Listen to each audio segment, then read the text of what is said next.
ಇನ್ನು ಈ honey trap ವಿಚಾರ ಬರೀ ಬೋಗಸ್, ಸುಮ್ಮನೆ ಸೃಷ್ಟಿ ಮಾಡ್ತಿದ್ದಾರೆ ಅಷ್ಟೇ, ಇದೆಲ್ಲವೂ ಕೂಡ ಅನಗತ್ಯ ವಿಚಾರ ಅಂತ ಡಿಸಿಎಂ ಡಿಕೆ ಶಿವಕುಮಾರ್ ಅವರು ಹೇಳಿಕೆ ಕೊಟ್ಟಿರೋದು.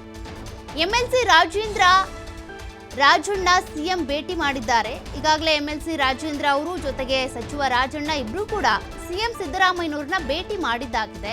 ನನ್ನನ್ನ ಯಾರ ಬಗ್ಗೆ ಕೂಡ ನೀವು ಕೇಳೋದಕ್ಕೆ ಹೋಗಬೇಡಿ, ನನ್ನ ಇಲಾಖೆ ಬಗ್ಗೆ ಏನಾದರೂ ಕೇಳ್ತೀರಾ ಕೇಳಿ, ಅದ್ರ ಬಗ್ಗೆ ನಾನು ಮಾತನಾಡ್ತೀನಿ.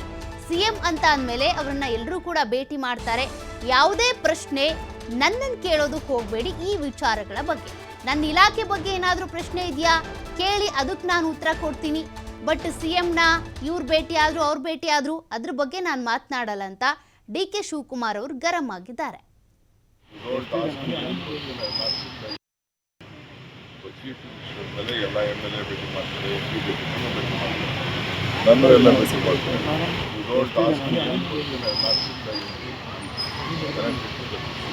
ಏಕೈಕ ಸದನದಲ್ಲಿ ಪ್ರಸ್ತಾಪ ಆಗಿದ್ದಕ್ಕೆ ಹೈಕಮಾಂಡ್ ನಾಯಕರು ಗರಂ ಆಗಿದ್ದಾರೆ. ಯಾರು ಗರಂ? ನಿಮ್ಮತ್ತ ಗರಂ ಇದೆ, ನಿಮ್ಮತ್ತ ಇನ್ಫಾರ್ಮೇಶನ್ ಇದೆ. ಎಲ್ಲ ಬೋಗಸ್, ಎಲ್ಲ ವಿಚಾರನೂ ಬೋಗಸ್. ಅರ್ಥ ಆಯ್ತಾ? ಸುಮ್ಮನೆ ಸೃಷ್ಟಿಗಳು ಮಾಡ್ತಾ ಇದ್ದಾರೆ. ಅವ್ರು ಏನು ಬೇಕಾದ್ರೂ ಮಾಡ್ತಾರೆ. ನನಗೆ ಮಾತಾಡಿದ್ರೆ ನಂಬರ್ 1 ಎಲ್ಲ MLA ಭೇಟಿ ಮಾಡ್ತಾರೆ.